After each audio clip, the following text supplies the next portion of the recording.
So today is Uncle Steve's day for his 100th animal hunted in Africa. So Uncle Steve and I are going to hunt today with Casper. Casper. I have another friend, Jasper. Now Jasper is in my brain. We're going to hunt with Casper here in the Northern Cape on a very large, extensive hunting area that's approximately 25,000 hectares. That means for my brothers and sisters in America, just over 50,000 acres. And we are going to hunt a giraffe. So we decided it's quite fitting for Uncle Steve. He already got a giraffe, but now we're going to get another giraffe. He doesn't have a giraffe rug yet. So we're working on a rug. And then we're going to give the meat to an old age home. And so in such a way, this animal, this 100th animal, will generate a little bit more than just the normal hunt we normally have. So we are looking forward to this, and I'm very proud of Uncle Steve doing it for us today, and thank you for the opportunity of hunting the giraffe on your land. And yes, this is it. Yeah. What Tony hasn't said before is this is the 13th year we've hunted with him, and it's been quite an experience over all these years. There's lots of stories I could tell you, but most of them I can't. That's short and sweet. Hey. You talk to an engineer, that's the way you get it, brother. When I met him the first time, he had a spreadsheet, my friend. We hunted with a spreadsheet, you know, and then later on we loosened up a little bit. But yeah, it took a few years to loosen up and take what was given to us versus this is the only things we're hunting. Yeah. So Casper, can you quickly just give us a rundown of all the species that you have on this 25,000 hectare area? Okay, yeah. Yeah, we are trying to keep it as natural as possible. Yeah. We have all the plains game here. Yeah. Giraffe, up to a steenbok duiker. Yeah. We introduced some sable and roans and buffalo also. Yeah. Maybe one day we will be lucky and get some rhinos also, but it's not so easy. Yeah. But yeah, we like to keep it as natural as possible. Good. And within the next few years, ladies and gentlemen, we'll be hunting buffalo here at his ranch, and I'm looking forward to that. Next year we're going to start hunting sable. Yeah. Yeah.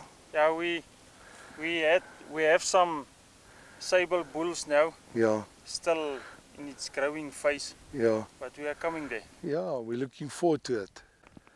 So when we arrived here this morning, Casper said to us, there's a buffalo bull in this area and he's all by himself. And yes, we are now at the end of the season and it's very dry. And so they do supplement feed these buffaloes. So the buffalo thought this is the feed vehicle. And yes, it took me about 2 seconds to run around my truck and on top of my hood. Because he said there's a buffalo here, but he didn't say it will come to the vehicle. And when I heard the snorting noise, he was about 10 feet behind me. That was more than enough to tell me to run. And I run. So now I don't run anymore. I brought my little girl with. Now I feel much comfortable here.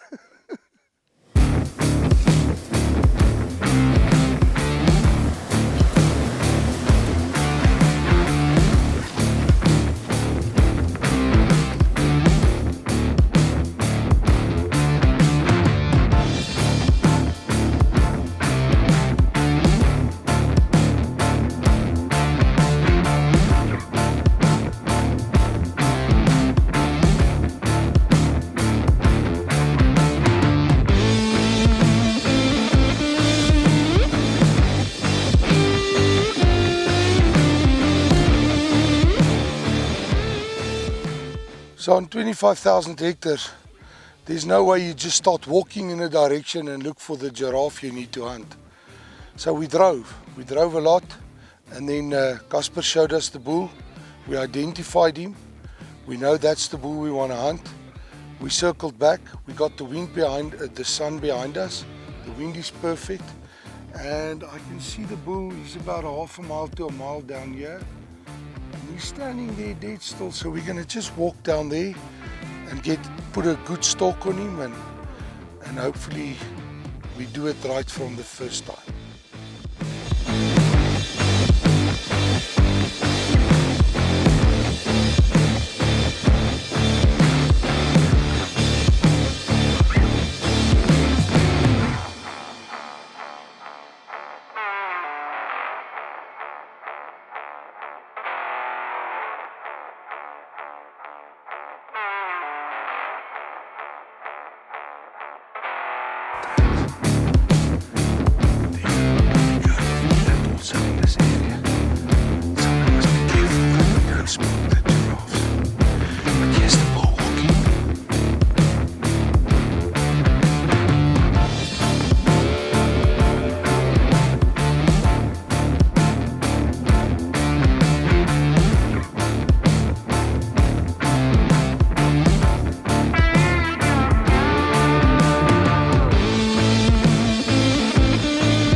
Just behind the shoulder, halfway up. Are you ready? You got it? You see him? All right. Now he's going to walk away. Wait, he's going to turn. Hopefully he's going to stop again. All right, on the shoulder, sir.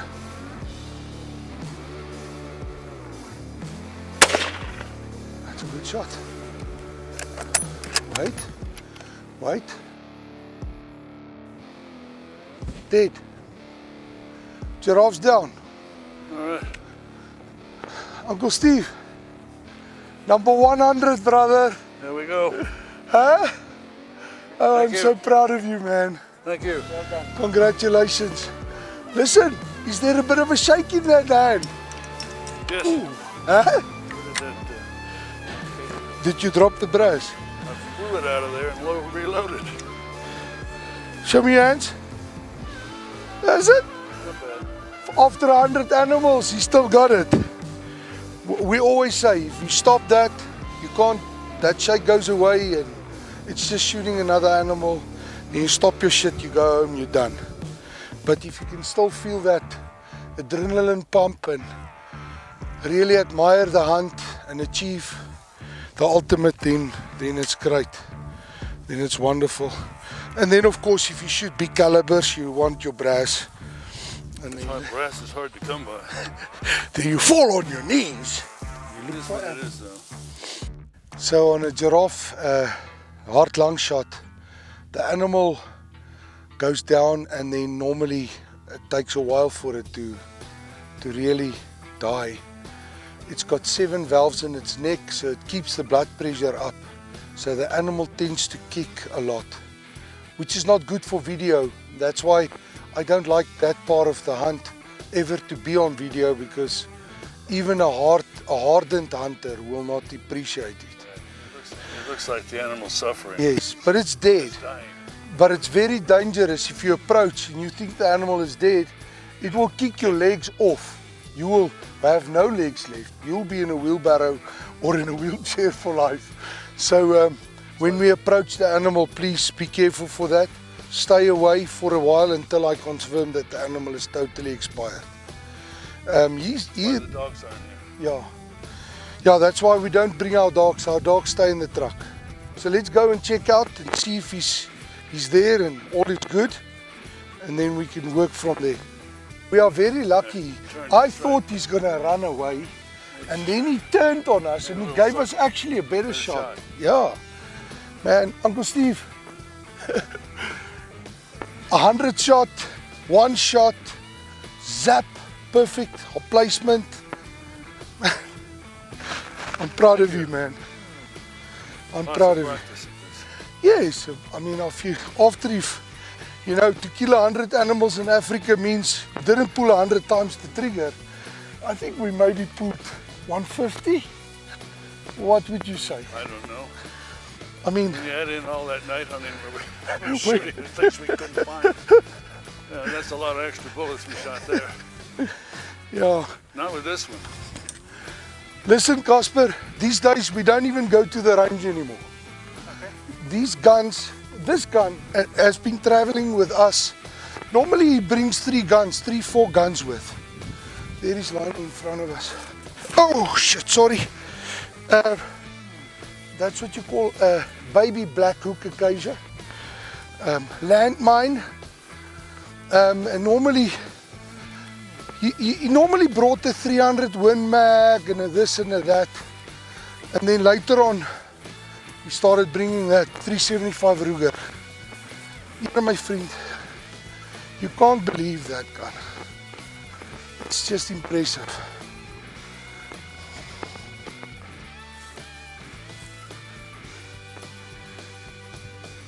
There's your uncle, there's your giraffe, Uncle Steve. All right.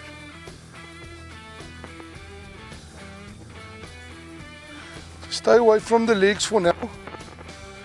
Look there, perfect, perfect, perfect heart shot. Congratulations again, sir. Thank you. Whiteman's Isle. Well done. Thank you.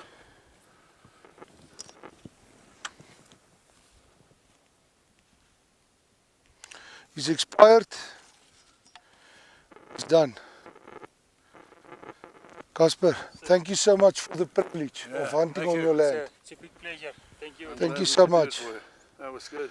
Yeah, look at this. Look at the growth on his hind hoof. This thing has been causing all sorts Been of around a problems. while. That's an old bull. So you get different color phases. Everybody wants to hunt the black bull. Yeah. Alright, so you get giraffes that turn white when they're old. You get giraffes that goes like orangey when they're old. And then you get the big black bulls. It doesn't mean if it's black, it's older. They all get the same size. It's just a color phase. So just think about it. If we kill all the big black bulls in Africa, then what about the other color ones? So a giraffe is a giraffe. If it's a big mature bull, just like any other animal, it reaches an age where it's past its sell-by date. It starts breeding his little grandchildren.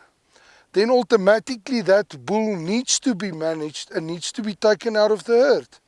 If he's black, yellow, purple or green, he has to go. So thank you, Uncle Steve. You've done us a great. Nice giraffe. It's I'm a pleased. beautiful giraffe. It's just as big as any other giraffe. Yeah. We have a big black one at home, so this one just, Yeah, we needed a different color. yes. And now maybe you're going to want to make a shoulder mount of him. Yes, that's what we're going to do. All right, I thought so. All right, so normally in the beginning when Uncle Steve and I started hunting, we did Europeans. Just the first year. Just the first year, you did some Europeans. And then we, after that, decided, screw that. We go big or we go home. Yeah. And we started making shoulder mounts and full mounts of everything. So all the ones that were European mounts, I now have shoulder mounts or something of. Yeah. Yes, yes. Okay. Yeah. It didn't do them justice. I was just being cheap. Yeah. About 14 years ago, I met Uncle Steve in a camp hunting for a different company. And he was part of a group of clients that came to hunt. And I hunted with one of his friends. And but we shared camp, and I met him and his wife, and we spent the first safari he came was a 7-day hunt, Uncle Steve. Yes.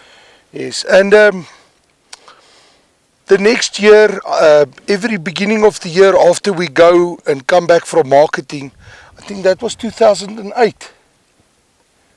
9, when you came on your safari, 9. your yes. first hunt. Yes. Yeah, so 2010, after the marketing trip, Uncle Steve sent a message, he's booking another hunt. He actually came and booked the hunt with us there in Texas. And a good friend of ours, Rowdy Woodsons. And then the owner of the company, old Steve Swanepoel, said, Johan Combrink was the PH of the hunt that year, but Johan already booked clients and nobody could hunt with Uncle Steve that year, the Johan for instance, and the decision was made that I'm going to hunt with Uncle Steve. And the Lord smiled on us, and since that day till today, this is now our 12th year hunting together. We know each other for 14 years. We had the COVID year in between. We've done memorable stuff. We've hunted the Tiny 10. We've hunted the Big 5 together. We've hunted the Spiral Slam. All in all, many small cats. How many nights have we not hunted night? Last year was the first safari we have not hunted at night. Yeah. First time we haven't hunted at night.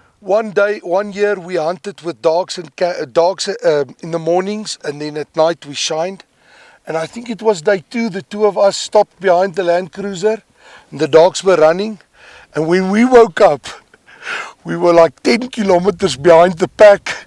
We fell asleep. They had to come and fetch us. Remember that? You hunt all night and then try and hunt in the morning. It's ludicrous. The dogs were not a good hunt. Yeah. So we've hunted Namibia, South Africa, all the provinces. We've hunted. We've also hunted Mozambique. And yeah, we've basically hunted all over Southern Africa. Some of the most beautiful places. Uncle Steve didn't like Mozambique that much. We hunted the Tiny 10, so we were in the forests every day for the whole day. And it's the humidity and everything is high, but in the forest there's tsetse flies and mosquitoes and all sorts of critters that. Yeah, but the good news with that is they all went to Tony. Yeah. I never was bothered at all. I've got the sweet just stay blood. close to Tony, and they'll all just congregated on him, and they didn't bother me in the least. But isn't that a tick under your chin, Uncle? No, it's a fly. Yes. I gave it a look earlier, and I thought to myself, no. I thought first it was one of those flying ticks that you get here in the Kalahari, but it's definitely not. So here we're sitting with his giraffe. It is his 100th animal hunted. Well, that's between my wife and I. Yes, but I see the two of them as one. The book says when you get married you are one. And Miss Betty in the beginning didn't hunt, she just wanted to do photo safaris. And then we got her to hunt one animal. And then the next thing you know, she's killed all the wildebeests of Africa. She only needs a Cooksen's wildebeest. Then she's done color phases. There's not a color phase or any wildebeest left that she can hunt, excluding the eastern white-bearded wildebeest that's highly protected. She's done the western, I can be wrong with east and west, but she's done a white-bearded. They look the same. And she can't hunt the Cooksen's because there's too many tsetse flies. And Miss Betty has a disease that we can't afford taking her into places where there's too many diseases. It's fine, ma'am. So while we're waiting for Miss Betty to join us, on this safari now, we basically started upgrading. We now past the point of hunting new species or subspecies or color phases. So we hunted a very big lechwe. It took us 3 days to find it, and we saw it the first time we saw it. That was the last time it lived. And then Miss Betty, come and sit here with us, please. You can move up, Uncle Steve, if you can. I was going to move over and let her sit between us. Miss Betty, come sit here between us. Sit here. You can leave your hat on your head. Oh, it's okay. All right. It's probably not. No, it's not good. Really hokey hat. So Miss Betty has a disease called lupus, and she cannot be in the sun for a long time. Otherwise, put your hat on. That would look better than that. Yeah, put the hat on. Little thing over your head. Yeah, I like your hat. So Eureka and Elsia bought her this lovely hat. Yes, they did. It is the widest brimmed hat I've ever seen in my life. I've never seen such a hat to give shade like this. All right, so but here's the thing. Now you've seen the wildebeest women alive. Because between the three of us, we have hunted all those We have animals hunted together. a lot. I mean, we've traveled thousands of miles together. He's taken us all around South Africa Yeah. to get all these strange animals that live in different locales. Yes. When Uncle Steve and I go outside the country, she stays with Eureka and Elsha, and we're not the touristy type. We do Wilbersmith books, we do our Facebook, and then we travel and we hunt. So on this memorable day with our 100th animal, the other giraffe we hunted, Miss Betty hunted it. Yes. Many years ago. I can't Yes, even many remember years how many now. years ago. The year of the lion. Yeah. Was it that same year? Yes. Really? The year you hunted your lioness. Okay. Wow. Yes. Then I think that was 2013. Yes. Yes. Yes. Wow. That was So- same year as the leopard. That was the year of the cat. The year of the cat. The giraffe. Yeah, the giraffe was the same year. Hey? Yes, as the Wow, leopard. I Yeah. didn't remember that. Yeah. Wow.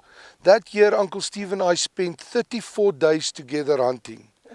We drove from South Africa to Namibia and back, and we had to drive from Tabazimbi, and we had to drive the long way around because we carried firearms. And we hunted in Umaruru in the Irongos, and we hunted a splendid leopard and a bunch of mountain zebra, and that's where we started the Tiny 10. Was it? That's when we made a decision, because when we got the Dik Dik, yes. Okay. Then we had the Yeah, Diker and the that's right. Steenbok, and, Yes. and then we decided Then now. we decided to Clips. keep going. Yeah, we kept on going. Yes. Okay, so it's a duck, it's not a dick, eh? No, it's a Dik Dik, yeah. Yeah. Yeah, let's not. D-I-K. Sorry. Well, obviously the relationship between the client and your outfitter is important. I know lots of people that hunt Africa that try somebody different every year. I haven't figured out why they'd want to do that. We found someone we love to share these. I'm the type of person that when I find something that works really well, I'm not going to go look for another way to do it. Yeah. I took my first animals to Rowdy Woodson at Woods and Water Taxidermy, and every other one has ever gone there because he does Yes. excellent work. You know, with Tony, we've shared dangerous moments, and you're just well together as if you're a family Yes. because of the situations that you've shared, and also the traveling around. Yeah. Oh my gosh, you know, I wouldn't have wanted to go all across South Africa with anyone else, just Tony. If It's always entertainment. if I have a new lodge that I want to try out, I let Uncle Steve and Tannie Betty stay there for a few days. They give me pointers, and you can ask them. We've stayed in lodges and never returned. Yes. And yes. he says to me, Tony, this is not a good plan. I can use the words that we normally use, but let's not. We are quite open with each other. Yes. He's been with me through a divorce. My second hunting dog, Raja, hunted with us Yes. when he was a puppy. All through And Raja's life. the three of us put him in the ground together. You know, it's not just clients anymore. This is my American mom and dad. Yes. And Yeah, it Absolutely. was very important to us for Yeah. him to be here for Roger's last day. yes, it's all of that Very is part of our lives. And they have brought clients to us. They work in our booth because, I We mean, want I to have share many what other we've clients that discovered. travel Yeah. with us like many times, but That's right. this is my family. Well, thank you again for this beautiful giraffe, Thank you, Uncle Steve. We're so animal number excited. 100. Yes. Thank you. We're so excited about it. Excuse me.